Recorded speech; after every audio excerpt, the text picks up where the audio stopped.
So this book has got a funny story. This was when I was in Nice, France, again, in the winter. And it contains actual love letters. And I was there with a lot of friends and my family. And I was given this gift of a red brassiere and underwear that goes with it. And also several other pair of these like G-string type, underwears, which of course I was never going to wear, but I immediately said, oh good, this is excellent art material. So all I did that winter was majorly garbage pick. And as I'm filling this with actual love letters, what do I find in the garbage was all these beautiful pieces of fabric, neatly folded, sewing that had been like started and not finished in little shoe boxes. It was basically a woman's, probably an older woman's house, and all the stuff that was tossed away. And amidst all that stuff, I find this book, Guide de la Correspondance Amoureuse, and it's a book that's fairly old, and the entire book describes how to write love letters, and it includes such things as how to write to, a short soldier, or in their words, a dwarf, or an older woman, or an invalid person. It has every detail you can imagine about how to write love letters to every type of person. So this was filled with the story of my life in those months that I was there in the winter. And the way you open it is you open the bra. This has been a very popular book. People just love to open it. And there it is. It's an actual bra. It's a very fancy bra. It's a very fancy bra. And I also have, when I would find a great piece of, antique furniture in France, which, wasn't antique enough that it was really valuable because they have, lots of good stuff there. If I couldn't, take the furniture, I would just take a piece of the furniture, or I'd break a leg off the piano and things like that. So it's just filled with my life. Actually, I thought this was kind of funny. It was filled with fireworks, which, of course, blown up already, but, I brought this through customs, no problem. Here we have, I like this. This is the colophon. This is the other little tiny pair of underwear that I was given. And in there we have, in the little pair of underwear, we have the colophon. And here's all these little actual love letters. It's the cover of the book. And this is some of the fabric the old fabric and pieces that I found in this woman's garbage. These books are all really heavy. I love these because these were partially sewn.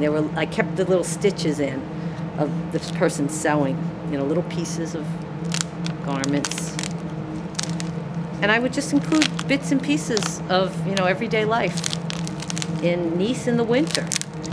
Oh, I also found money. When I found the woman's stuff, I also found, I think it was a 50 franc note, which was probably about, in dollars at the time, was probably about $15. Being ever so practical, I would not turn it in, because at that point, you could have turned it in for euro.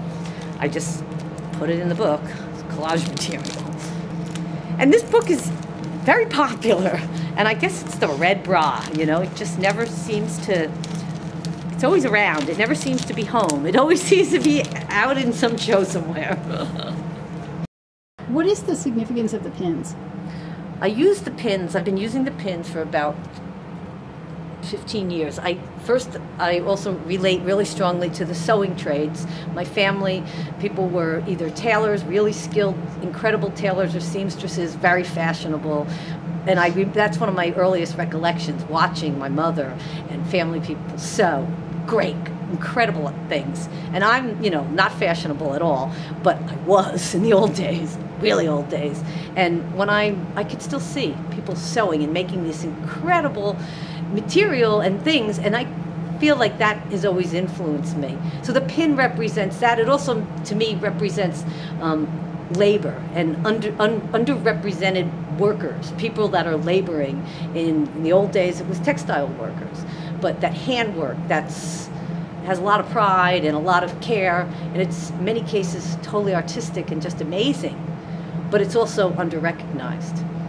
And I relate to that as an artist, but I also relate to that on a deeper level as my heritage, my family, and people that have been working with their hands with great pride and, you know, great ability and joy. You know, it's not just a sweatshop pin for me. It's also a sign of something really positive. Every time I make pieces, they're like these books. They're pieces unto themselves. They have their own story, their own history. But when I put them in a show, I always end up making like a tiny installation somehow related to the space. So they're always in different contexts, even though they remain intact as a piece. I love every time I have a show just completely rearranging them and adding things. In this case, they're in a bed of pins. You know, sometimes they're in a bed of money, whatever. There's one other piece too. These are ones that I consider kind of casual pieces.